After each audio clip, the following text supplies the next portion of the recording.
Alors, bonjour tout le monde et bienvenue à ce premier café-conférence forestier de 2015. À titre d'information, notre conférencier va nous faire sa conférence qui va durer entre 30 et 45 minutes. Et puis, suite à cela, il va y avoir une période de questions jusqu'à 9h, 9h05. Lorsque vous devez poser des questions, je vais vous demander de prendre le micro ou quoi que ce soit.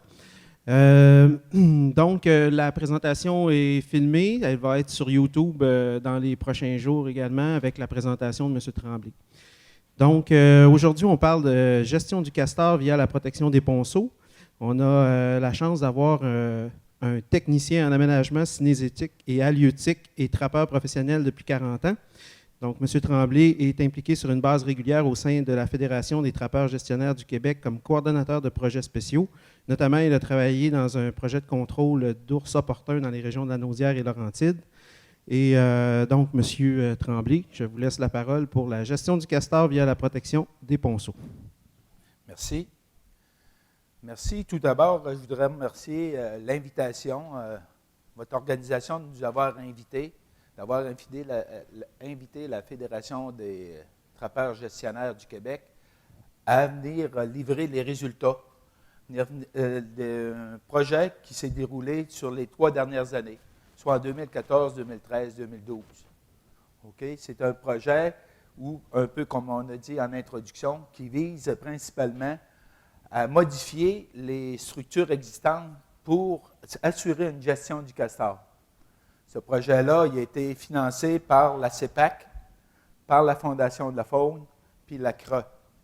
La CRE, tout simplement, la Conférence régionale des élus de la capitale nationale.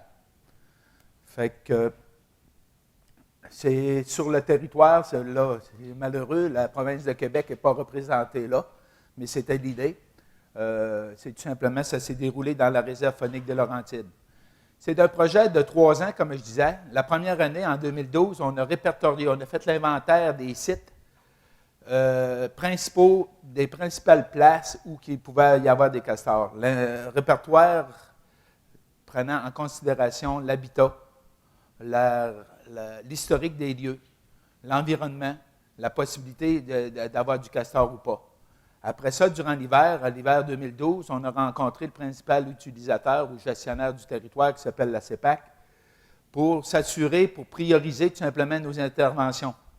À partir d'un inventaire de 150 sites, on a priorisé 50, 60, 80 places prioritaires où il y avait de la récurrence puis que les castors faisaient vraiment des dommages.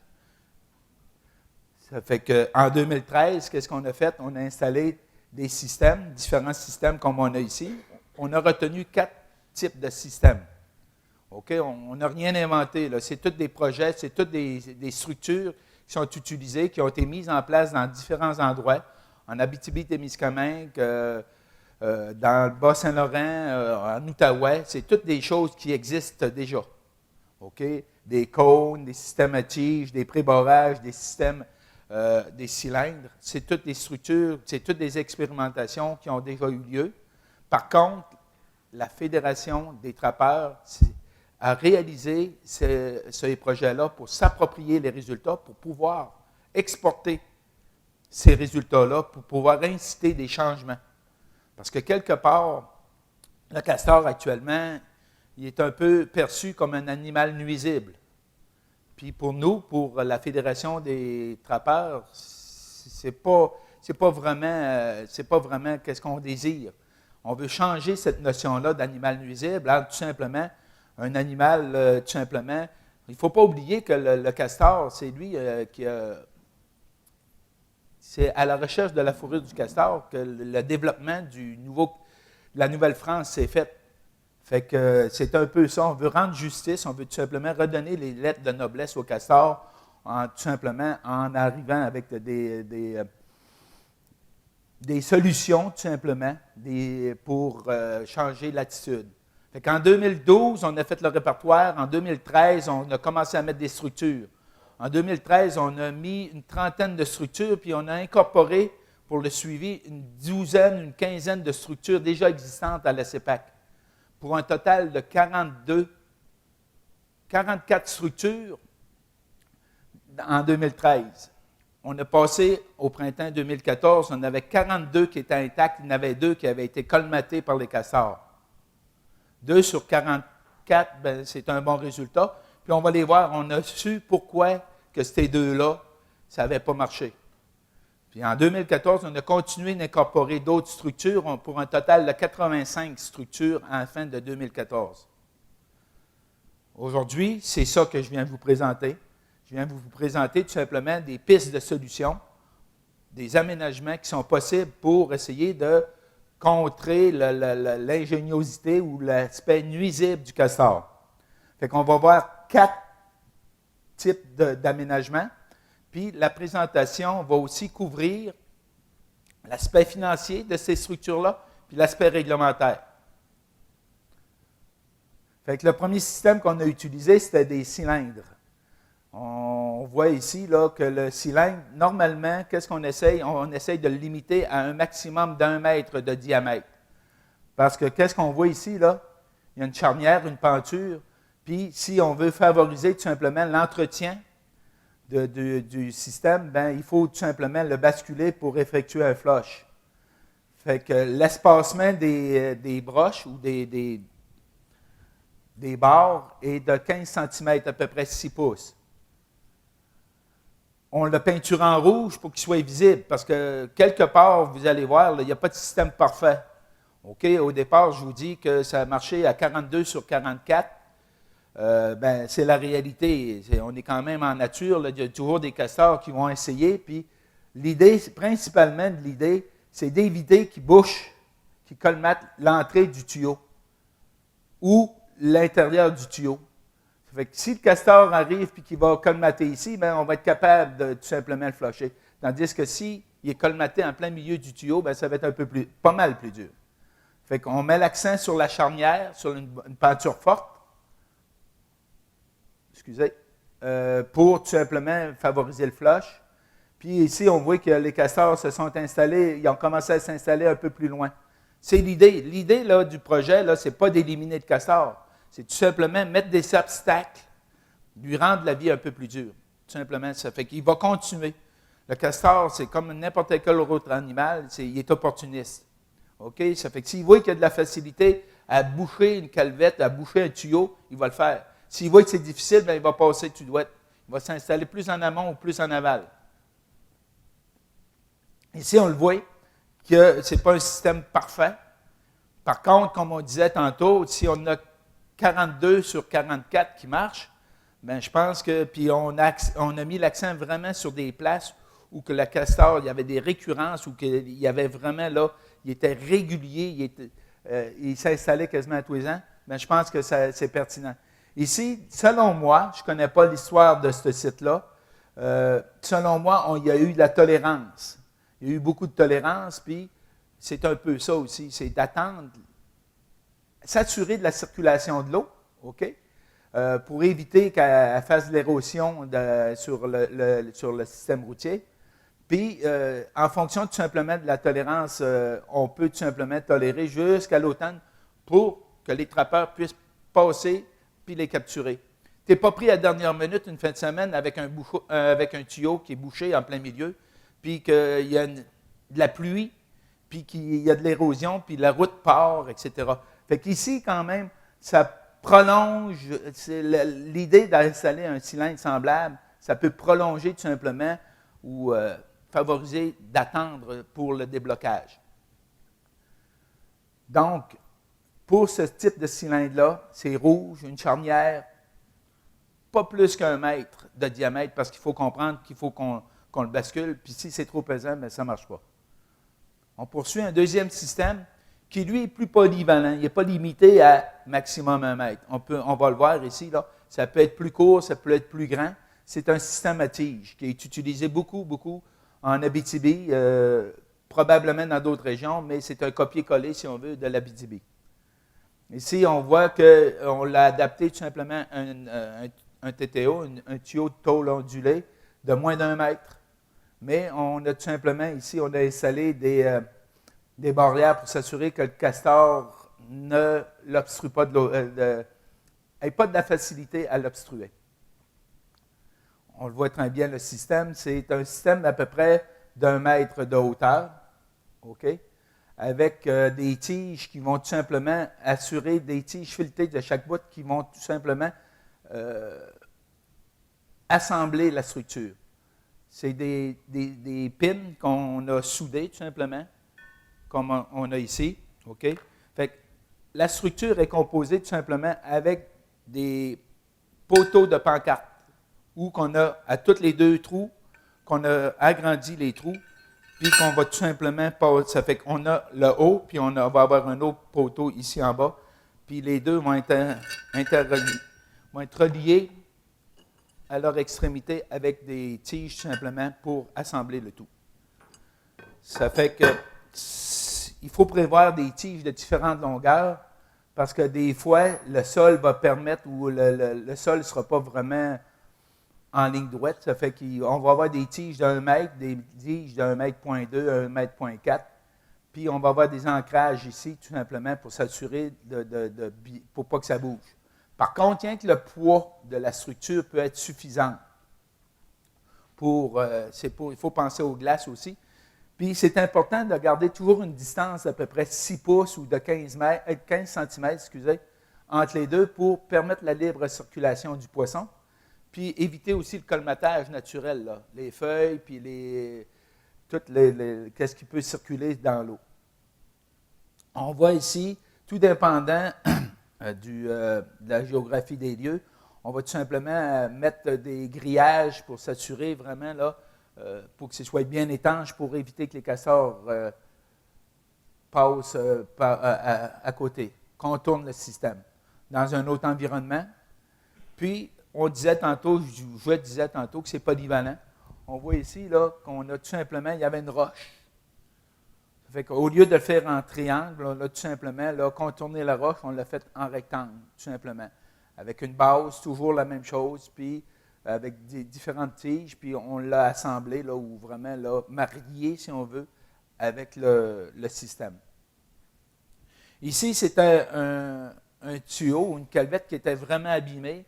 On voit souvent qu'est-ce qui se passe, c'est quand il y a des problèmes de castor, puis qu'au lieu d'envoyer du monde, ils vont envoyer une pelle mécanique. La pelle mécanique, elle fait de son mieux, mais à longue, là, ça vient que ça brise les tuyaux. Puis quand on arrive avec un tuyau comme ça, on ne peut plus mettre de cylindre. Fait que c'était très, très difficile là, de marier quelque chose là, avec l'infrastructure qu'on avait en place. Fait qu'on a tout simplement improvisé sur place un système à tige. Il n'y a pas de base. On a pris le milieu tout simplement comme base.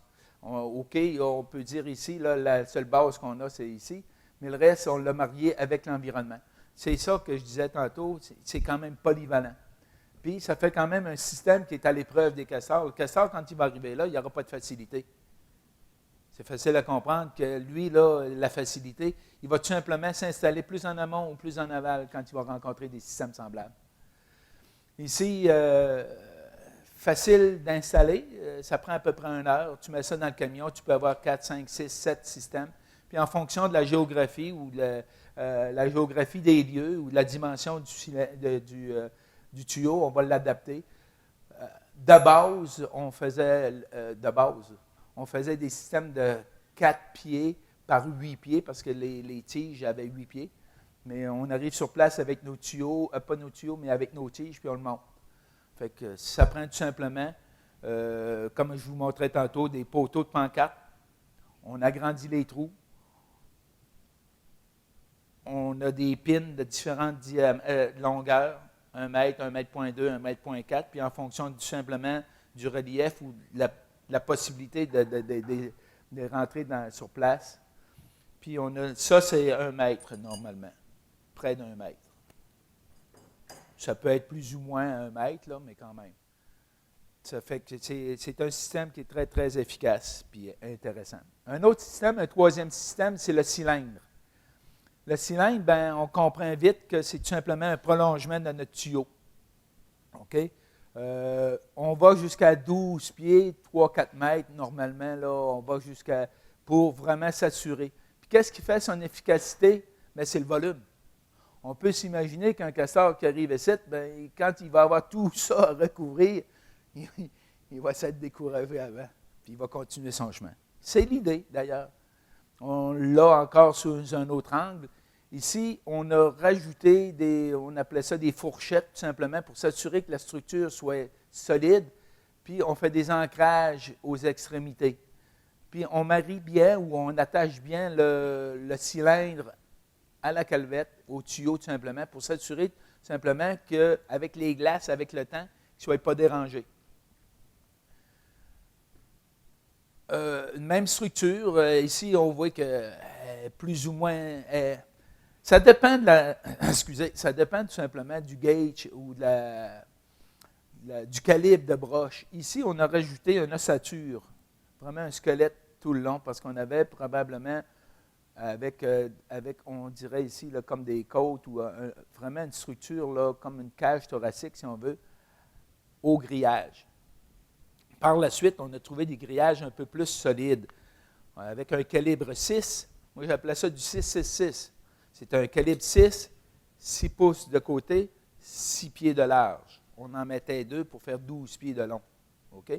Puis le mariage, ou quand on arrive pour assembler ça, bien, avec une pin, on s'est fait tout simplement un outil, tout simplement pour travailler facilement. Fait qu'on superposait tout simplement en haut, on superposait 2 carreaux, puis on faisait tout simplement le mariage à même. On n'avait pas besoin de broche extérieure, c'était facile. Puis c'était tellement solide qu'on a éliminé toutes ces ossatures-là ou toutes ces structures-là.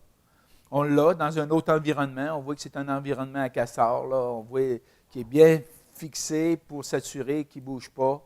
Puis on n'a plus les fameuses fourchettes qu'on mettait ou les supports qu'on avait. C'est le seul cas qu'on a fait avec un cylindre ou avec une calvette plutôt, qui était petite. Elle était tout petite, puis ici, tout l'environnement, on ne pouvait pas, s'y prêtait pas pour un système à tige, ne se prêtait pas pour un cône. Donc, c'est le seul qu'on a essayé. Mais généralement, ce type de structure-là, qu'on appelle les cylindres, s'installe où il y a beaucoup d'eau, avec des calvettes ou avec des tuyaux supérieurs à 1 mètre. Le cylindre peut se limiter à 1 mètre. Par contre, s'il est supérieur à 1 mètre, il faut tout simplement prévoir un rideau ou tout simplement une protection supplémentaire. Fait qu'on peut avoir des cylindres d'1 mètre dans des tuyaux de plus d'1 mètre. Mais il faut quand même prévoir une adaptation.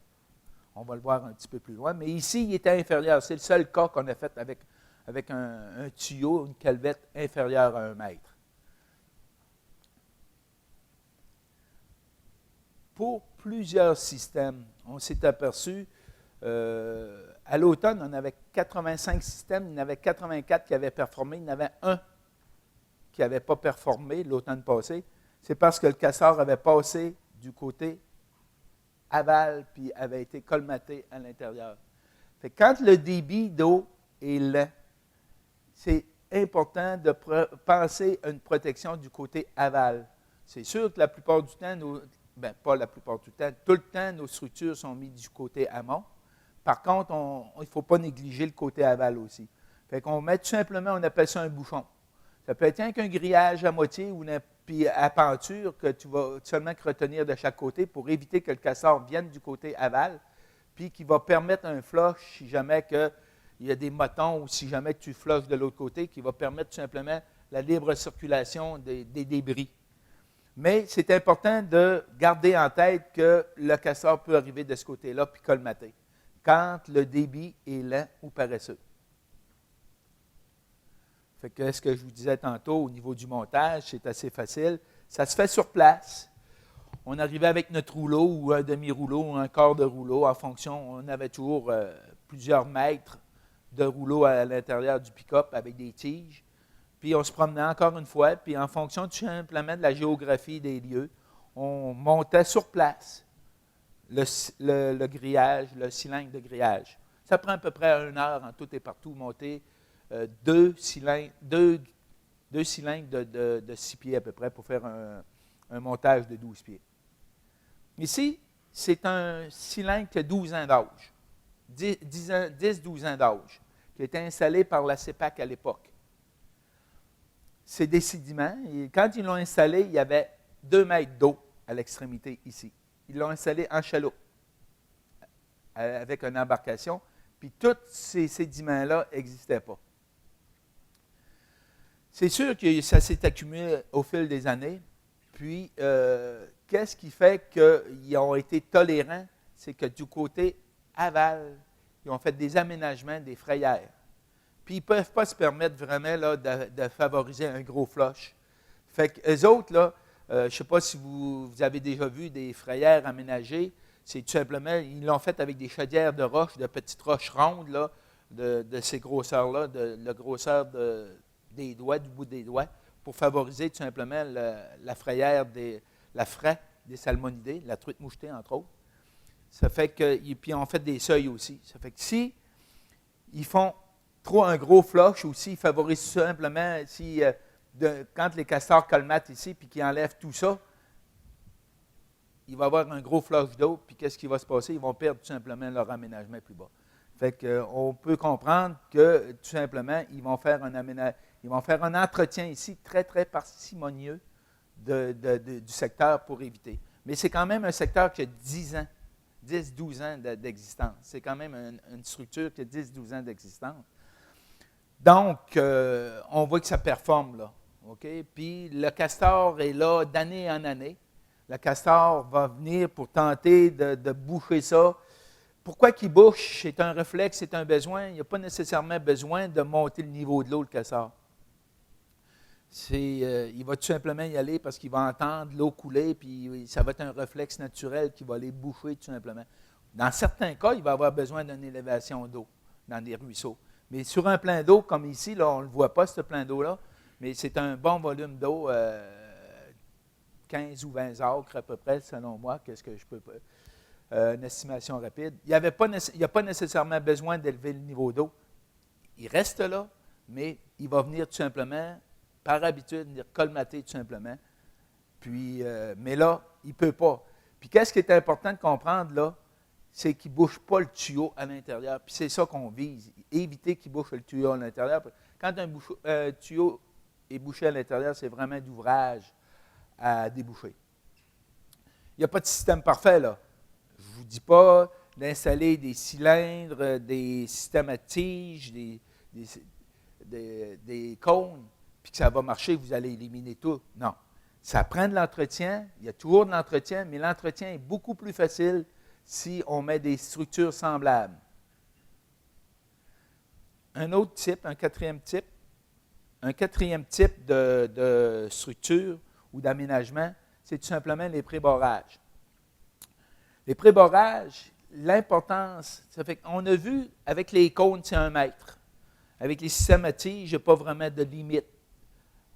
Avec les cylindres, on parle de plus d'1 mètre, 1 mètre et plus de diamètre. OK? Ici, bien, on a des structures qui sont un peu plus importantes. Là. On peut comprendre qu'ici, il y a minimum 3, 4, peut-être 5 mètres, ce pont-là. Là. On ne peut pas mettre des cylindres, ou très difficilement mettre des cylindres. Et cônes, bien, on n'y pense pas partout. Système à tige, ça pourrait toujours. On y a pensé quelque part, mais c'est encore compliqué. Qu'est-ce qu'on va faire ici? On va tout simplement faire un pré-barrage ici à partir des structures tout simplement existantes. Par contre, quand on fait un pré-barrage, il faut garder en tête que le pré-barrage, c'est un incitatif à installer le castor. Fait qu'il faut que l'environnement ici, la route, soit capable d'absorber ou capable d'avoir un barrage à castor ici. OK? Fait que ça, c'est avant. Ici, c'est le même pont, la même structure avec l'aménagement qu'on a fait. On peut faire ces aménagements-là à l'aide d'une pelle mécanique ou à partir de force d'homme qu'on appelle là, tout simplement à travailler. Qu'est-ce qui est important? C'est d'avoir des roches de à peu près 20-30 cm, pas beaucoup plus. S'ils sont plus grosses, ça ne marchera pas nécessairement. Puis, c'est de vraiment créer un appel ou vraiment un déversoir principal qui va être l'incitatif au castor à s'installer ici. un deuxième système. On voit ici, là, c'est un autre système. C'est probablement, on le voit mal, là, probablement un tuyau avec tout simplement l'aménagement fait avec un déversoir principal bien orienté. Parce que si on ne s'occupe pas de l'orientation de notre déversoir, il peut favoriser l'érosion de la structure déjà en place. Quand on a la chance, quand on peut, puis quand on craint, parce qu'oublions pas que ça ici, c'est un incitatif. On ne sait pas si notre castor va s'installer. Mais si on met une double protection ici, là, on peut être sûr, ou on va augmenter nos chances de beaucoup qui s'installent là.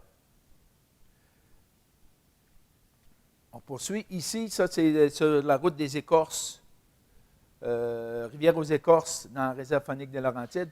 Ici, ben, il y avait une récurrence à 2 ou 3 fois par année. Les castors s'installaient ici, là, vraiment, là, à tous les ans. Ici, il y avait un paquet, toute une histoire, en tout cas, des broches à barbelés. Tout le monde y avait été, là, des boulders d'improviser. Il y avait vraiment là, des structures là, sur place là, qui étaient vraiment, vraiment volumineux. Fait qu'est-ce qu'on a fait? On a tout simplement mis un pré-barrage avec un bon déversoir bien orienté pour orienter le courant à la bonne place. Puis on a mis un mini-cylindre de 6 pieds à peu près. Parce que ça s'y paraît très bien. Ce n'est pas un environnement parfait ici, là, mais il y a des castors à tous les ans, 2 puis 3 fois par année qui s'installent là. Ça fait que, puis là, l'automne passé, il n'y avait pas de castors. C'est la première année qu'il y avait, en tout cas, on va voir au printemps prochain, on est bien intéressé à voir ce qui va se passer le printemps prochain, parce que là, c'est une place où d'année en année, le castor s'installait. Ici, ça a marché, c'est vieux aussi. Quand je vous disais tantôt, on a récupéré des systèmes qui étaient déjà en place, qui ont été mis en place par la CEPAC. Ça n'est un système qu'on a récupéré au niveau du suivi pour s'assurer tout simplement. Ici, dans le passé, la CEPAC avait mis un cylindre, on l'a retiré depuis, puis on voit les assises, où on voit la base un peu là, où on devine qu'ici, le pré-barrage était là. Les castors se sont installés, ça fait 5, 6, 7, 8 ans qu'ils sont installés là, puis on parle de coexistence, on partage vraiment là, puis les castors ont raison, dans le sens qu'ils ont leur côté, puis ils ont leur raison d'être, là, dans le sens qu'il y a une coexistence. Qu'est-ce qui ne marche pas sur ce type d'installation-là, la quatrième possibilité, le quatrième aménagement? Je vous disais tantôt, c'était des boulders. On ne sait pas pourquoi, mais qu'est-ce qu'on a noté? La CEPAC avait essayé d'en faire, ou n'importe qui, c'était peut-être des forestiers aussi. C'était des belles initiatives, mais ça n'a pas marché. La roche est trop grosse. Ça ne crée pas vraiment d'incitatif parce que l'incitatif est là entre chacune des roches. Puis le castor va quand même boucher la calvette. C'est des grosses roches, ça prend rien qu'un. Ça n'a pas marché. Ça aussi, ça ne marche pas. Ça, c'est nous autres qui l'a fait à main d'homme. Puis on s'est aperçu qu'avec une petite pluie, ça passait par-dessus, puis l'incitatif, il était nulle part. Il n'avait pas, il s'en prend rien qu'un incitatif. Fait que qu'est-ce qu'on a fait? On a tout simplement relevé les côtés de ce pré-barrage-là pour s'assurer. Celui-là, qu'est-ce qu'on a fait? On est arrivé avec un camion, un pick-up, puis juste ici, on a tout tiré les roches là, puis à partir de là, on les a replacées tout simplement. On était 4, 5, 6, puis on a fait ça. Puis quand on s'est aperçu qu'après une pluie, ça passait par-dessus, bien, on a recommencé ou on a poursuivi le travail tout simplement. Ça l'est un des 2 systèmes qui n'a pas marché en 2013, puis au printemps 2014 qui avait été défié. Les castors avaient bouché ici. Les castors avaient bouché tout simplement la calvette ici. C'est parce que, aussi, pour la même raison, c'est parce qu'il était trop bas. Écoutez, quelque part, il y a un peu d'expérimentation dans un projet semblable. On n'a pas toujours la certitude. Fait qu'on a relevé tout simplement les côtés. On a créé l'appel ou tout simplement le déversoir un peu plus important. Puis, on a mis une double protection. Ici, si vous remarquez bien, le système à tige, il a été adapté tout simplement parce qu'on ne pouvait pas le mettre au complet. Fait qu'on a tout simplement, c'est un système à tige. Remarquez la grosse roche ici. Puis là, une semaine après, on a notre même système avec un éclairage différent, bien entendu. Notre même système, notre grosse roche, les castors se sont installés. Ça fait que ça, on était au mois de juillet, fin juillet, début août. Ça fait que c'est tout simplement pour nos 42 sur 44, les deux raisons étaient les mêmes. C'est que tout simplement, on n'avait pas assez accentué le déversoir, puis l'incitatif n'était pas là. Fait que le quatrième système, quand on fait des préborages, il faut comprendre que c'est un incitatif à installer le castor. Il va toujours avoir la possibilité de s'installer là. Fait qu'il faut vraiment accentuer l'intérêt ou la possibilité sur le déversoir. Il y a deux périodes critiques. Hein. C'est sûr que durant l'hiver, on connaît le cycle du castor. Durant l'hiver, il est isolé, il est en dessous de la glace, c'est pas là qu'il va faire du problème. Le printemps, quand il a passé un mauvais hiver, on sait très bien qu'il va aller s'installer ailleurs. Quand il n'y a plus de bouffe, quand il n'y a plus de plantes aquatiques, puis qu'il est tanné, il change de place. C'est comme au mois de juillet, nous autres, il déménage. Il y a cette période-là, printemps, aussitôt que les glaces lâchent, au mois de mai, juin, tout dépendant des régions. Puis après ça, on va l'avoir la même période de déplacement majeur aussi à l'automne, au mois d'août ou au mois de septembre. C'est là que les nouveaux couples vont se former, puis c'est là que le castor aussi va s'installer à l'automne. Fait que tu as deux périodes. Fait que pour faire des travaux semblables, il faut vraiment viser le mois de juillet ou la période où on a moins d'eau possible pour travailler. Ce qui m'amène à l'aspect réglementaire. Écoutez, il y a différentes réglementations. Je pense que ça fait peut-être l'objet de vos cours ou de vos connaissances. Il y a la loi sur la conservation, la loi sur la qualité de l'environnement, les compétences municipales. Il y en a plusieurs qui vont vous dire, qui vont vous exempter, qui vont dire oui, tu peux t'installer, oui, tu es obligé de favoriser la libre circulation de l'eau. Mais il faut comprendre une chose aussi, c'est qu'on joue dans l'eau. Avec des pelles mécaniques, on met des structures. Je recommande ici tout du 15 cm de diamètre pour la libre circulation du poisson. Mais n'importe qui peut arriver et puis mettre du 1 pouce ou du 2,5 cm parce que c'est ça qu'il y a. Il va faire des cylindres avec du 2,5 cm. Ça ne marche pas. C'est là que tu vas créer des obstacles. Fait que, oui, indépendamment de la réglementation, moi, qu'est-ce que je vous conseille, c'est de consulter une personne ressource du ministère pour vous assurer que votre projet va être en harmonie, tout simplement, avec l'environnement, puis qu'il n'y aura pas d'irritant nulle part. Parce que vous jouez dans l'eau, n'oubliez pas ça, puis vous ne pouvez pas créer d'obstacles. Il faut que le poisson puisse continuer à circuler, puis c'est tout simplement pour valider tout simplement votre approche, je vous recommande de consulter. Pour la capitale nationale, j'ai mis un numéro de téléphone ici, Jean-François Dumont, on en a parlé, il est bien au courant, il connaît la réglementation, puis il connaît l'aspect positif, constructif de tel aménagement. Fait que je vous recommande tout simplement. C'est-à-dire au niveau des coûts, on a les coûts. Différents systèmes, différents coûts, ça va de soi. Mais ça, c'est des coûts qui sont associés à la CEPAC, au taux horaire de leurs employés, etc. Par contre, moi, je peux vous dire que si je prends l'exemple du cylindre, je me rappelle très bien qu'on a acheté un rouleau de broche, comme on dit, là, 420$, puis on a fait 6 ou 7. Fait que les coûts là, de 76$, là, c'est pas mal ça que ça coûte. Puis on avoir monté autant qu'on monte, ça prend 2 heures à peu près à monter.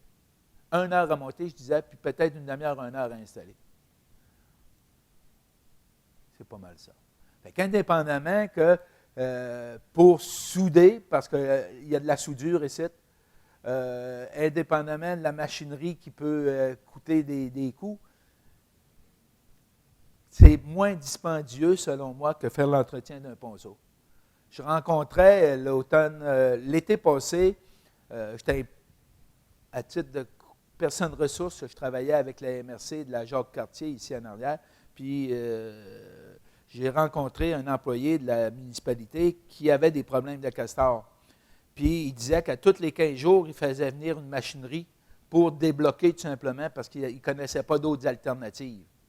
À tous les 15 jours, selon moi, selon mon estimé, ça lui coûtait à peu près 4 à 500 pièces pour déboucher tout simplement sa calvette ou son tuyau.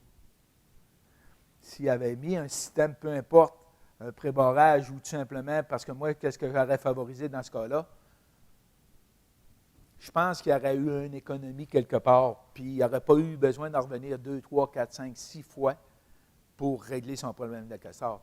Parce que dans une place où il y a un potentiel de castor, tu peux le tirer, tu peux le trapper, tu peux l'éliminer, mais il y en a un autre qui va suivre en arrière.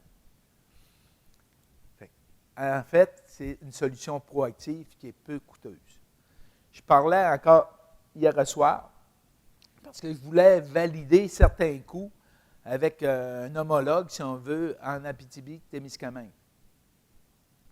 Gérald Pétrin. Il me disait que la première année, les autres, ils ont un projet avec la MRC, où que la MRC injecte à tous les années pour engager les trappeurs 30 000 pour faire l'entretien, puis prendre des castors nuisibles sur un réseau routier qui est assez important, qui permet la pénétration à l'intérieur de la forêt. Il y a de l'argent qui vient des compagnies forestières, des pourvoyeurs. En tout cas, ils ont 30 000 $ à peu près par année pour un projet d'1, 2 mois pour tout simplement installer des structures, les entretenir, puis enlever des castors qui sont nuisibles. La première année, ils sont arrivés, ils ont capturé 550 castors.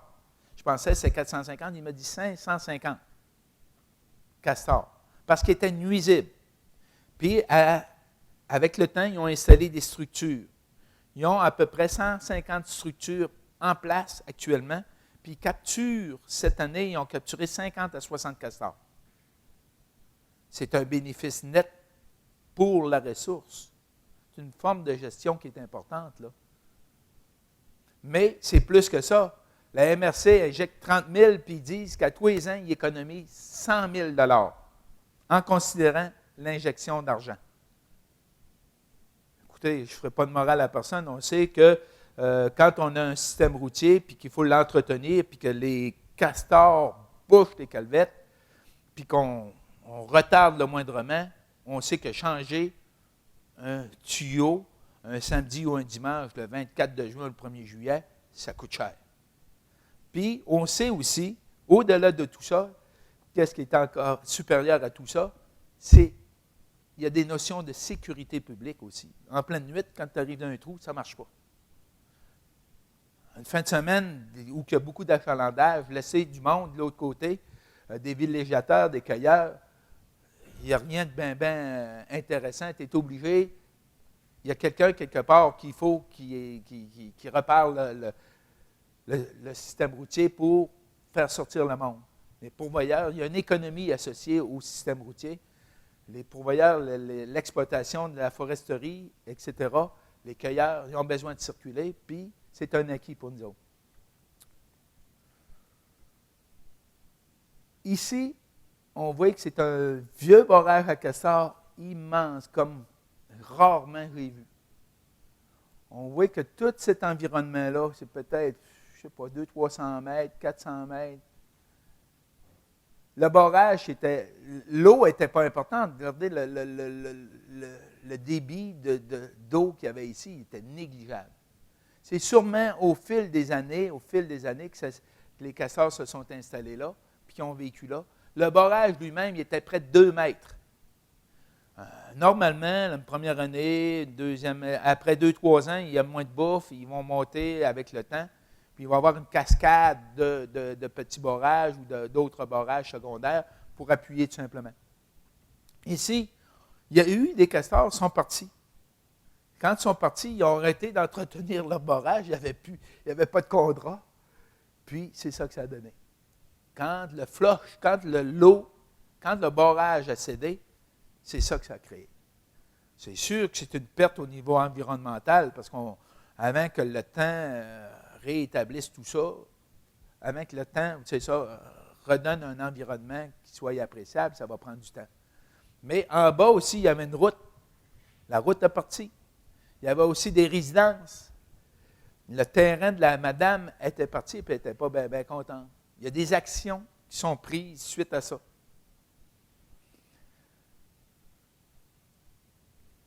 Écoutez, on arrive à la conclusion. Tantôt, on voyait l'aspect économique de la situation ou de la possibilité d'aménager. Ici, je peux vous dire que la Fédération des trappeurs est impliquée dans différents projets. En 2009, on a été impliqué dans un projet de contrôle d'ours important. Un peu que mon introduction consistait tout simplement, j'avais été impliqué dans ce projet-là comme coordonnateur. La conclusion de ces sources importantes-là qui causaient des dommages ou qui étaient trop près des villes, c'était justifié parce que c'était une petite année de petits fruits. Il manquait des petits fruits. Fait que les ours, tout simplement, ils avaient approché les habitations, puis ils jouaient dans les poubelles. La conclusion, c'était tout simplement, gère tes poubelles, tu vas gérer tes eaux. Donc, aie une attitude constructive, investis sur des structures, puis tu vas investir aussi dans la gestion de tes animaux. Donc, c'est des conteneurs avec des loquets. Facile. Ou récupère-les, ou aie un autre, gère tes poubelles, tu vas gérer tes eaux. La même chose avec nos orgnaux. On a investi sur des structures permanentes pour, on appelle ça des clôtures anticervidées, OK? Pour tout simplement gérer les accidents, gérer les orgnaux dans la réserve faunique de Laurentides. Puis à la grandeur du Canada ou à la grandeur du Québec, on a des structures semblables. J'ai ouï dire qu'on est passé de 110 accidents par année à 10. Assez significatif. Facile à retenir aussi. 110 à 10 pour les orgnaux. Mais qu'est-ce qu'on a fait à date sur les castors? On n'a pas fait grand-chose. Je ne veux pas être moraliste, mais moi, je voudrais plutôt vous dire qu'au niveau économique, c'est peut-être rentable d'investir, puis au niveau aussi de gestion, c'est redonner tout simplement, c'est faire une bonne gestion de la ressource.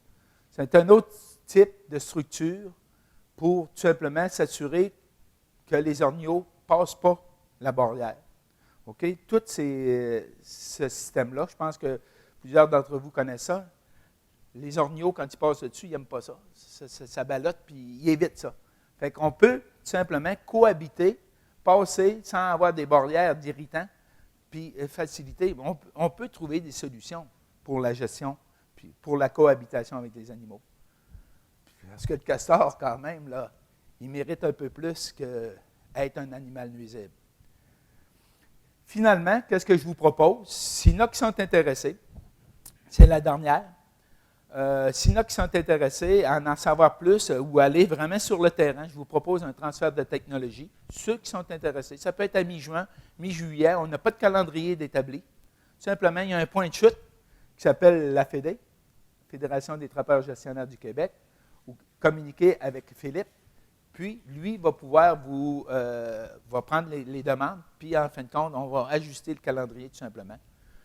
Puis, on va pouvoir éventuellement aller sur le site, sur place, voir c'est quoi ces aménagements-là, puis répondre individuellement aux besoins de chacun ou en groupe.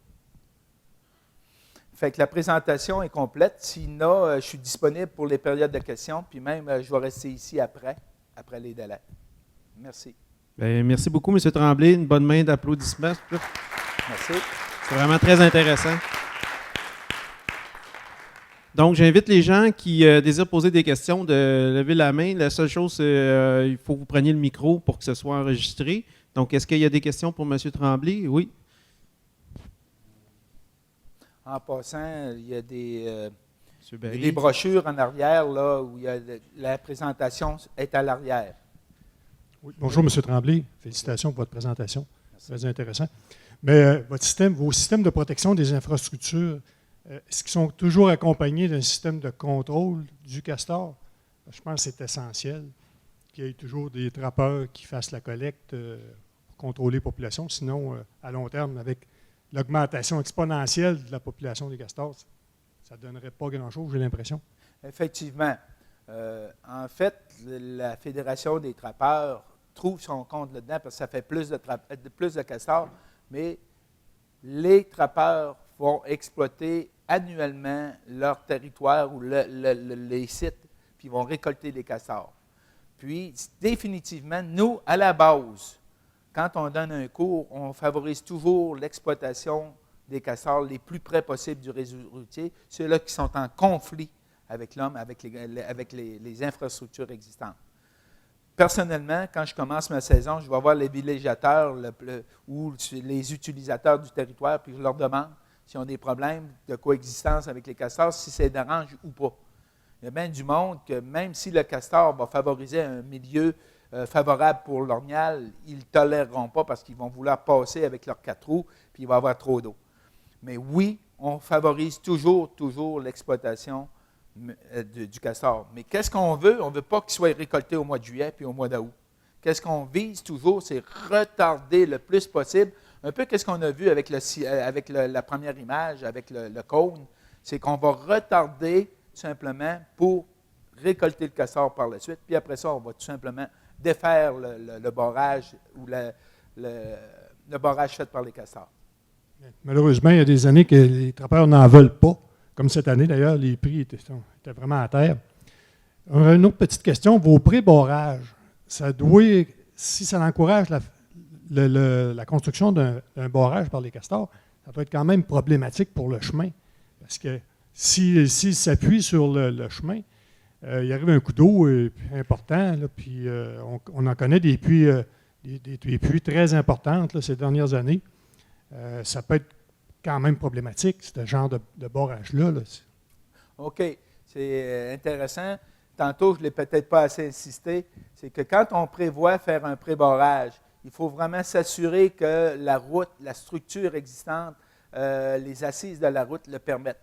Parce que normalement, un barrage à castor, une première année, va être à peu près de 1 mètre de hauteur. Donc, ici, il faut s'assurer que tous les alentours de la route soient capables d'accueillir un niveau d'eau supplémentaire. Donc, qu'est-ce qui est recommandé? C'est 1,5 mètre de hauteur parce qu'on sait que la première année, le castor va être de 1 mètre. Mais il ne faut pas oublier, qu'est-ce qui est important? C'est pour éviter que le castor vienne colmater tout simplement la structure. Ça fait qu'ici, si le castor s'installe ici, puis on n'est pas capable de le tolérer, bien, il va essayer de passer du temps. On va avoir vu évoluer. Il n'y aura pas, dans une fin de semaine, il n'y aura pas bouché ta calvette. Ça fait qu'on va être capable de voir venir un peu la situation. Mais c'est très, très, très, très important de s'assurer, quand on investit sur un pré-barrage, tout simplement, qu'il y ait une hauteur d'eau pour avoir un réservoir d'eau, permettre au castor de s'installer. C'est un incitatif, donc il faut prévoir l'installation du castor. Fait que chacun de ces aménagements-là sont faits en fonction des lieux. On a vu le cône, on a vu le systématique. Le pré-barrage est aussi en considération de l'environnement technique des lieux. M. Tremblay, lorsqu'il y a un pré-barrage, là, il y a une entrée, mais on a vu tout à l'heure que les castors avaient bouché la première entrée. Lorsqu'on parle de libre passage des poissons, ça ne peut pas causer des problèmes, ça? Mais c'est l'environnement lui-même. Là. On va tenir, m'excuserez, mais le castor, quand il crée un barrage, qu'il soit à 1 km ou à un demi-kilomètre d'une calvette, c'est quand même lui qui est responsable, ce n'est pas nous autres. Nous autres, on s'assure de la libre circulation du poisson, mais si le castor s'installe à un demi-kilomètre ou 1 kilomètre plus haut, en amont, en aval, qu'est-ce qu'on va faire? Il n'y a rien de plus naturel que ça. Puis même, il est reconnu qu'un étang à castor, c'est une source environnementale importante, où on va avoir une diversité, canards, poissons et autres. Oui, il va créer temporairement un obstacle aux poissons, mais ce n'est pas l'intervention humaine. Oui. Sylvain.